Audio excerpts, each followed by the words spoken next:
Hello, guys and gal. Nice to see you. Nice to hear you. Michael, that was a great tune, man.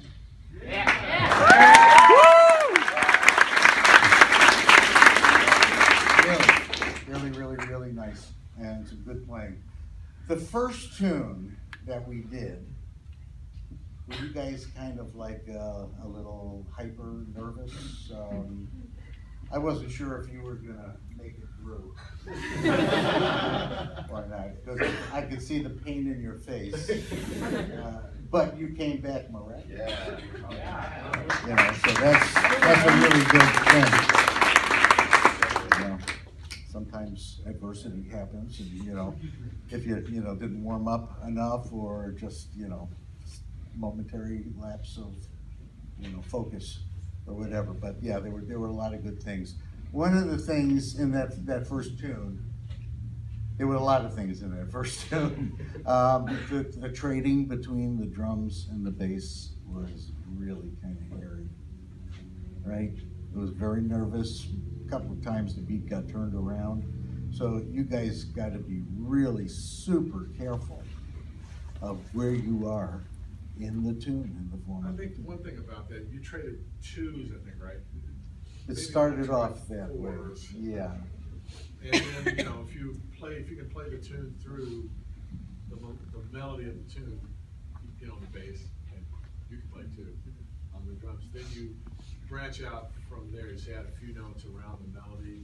If you know the melody, then you can really play on it and sort of play that within your playing. Because it felt like some of the notes were like just not sure what notes to play, and that can happen in that process.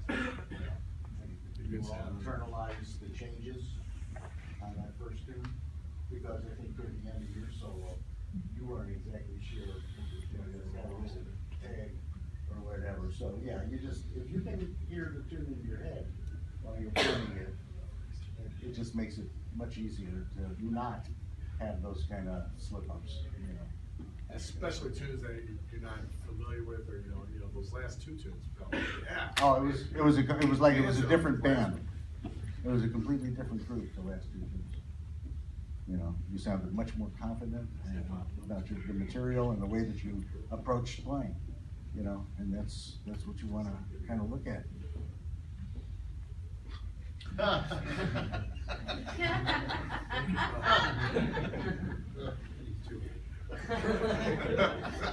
Here's the irony.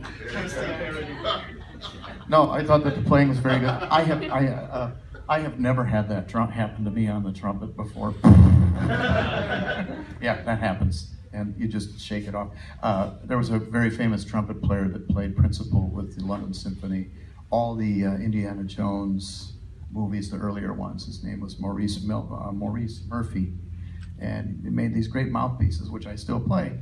And he always said, I never make mistakes, because if you have something like that happen and then you dwell on it, then you'll make about 50 more. You know what I mean? And you did. You recovered beautifully. That was cool, and that's commendable, because I've done the same thing. You play something and that thing is evil. It really is.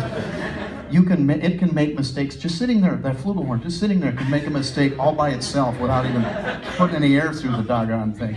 So no, that was very cool. And then the worst thing is you get a little uptight and then you get cotton mouth. And all the horn players, we've all dealt with that, right? You get a little uptight and all of a sudden you get cotton mouth and you go.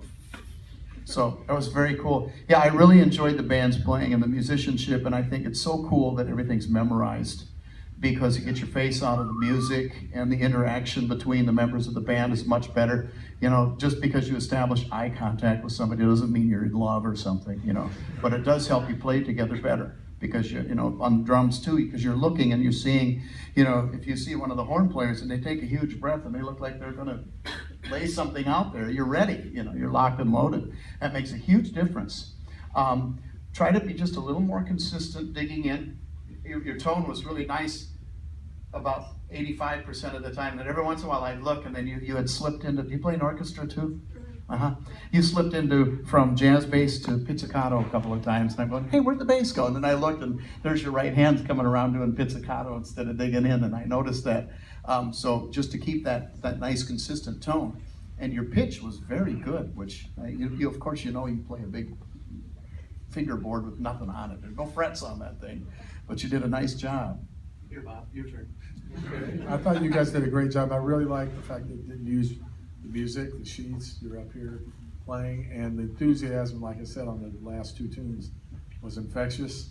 If you can try to find that on tunes you're not as familiar or comfortable with, you know, listen to recordings of those tunes and find one that inspires you, and try to steal the ideas that you hear.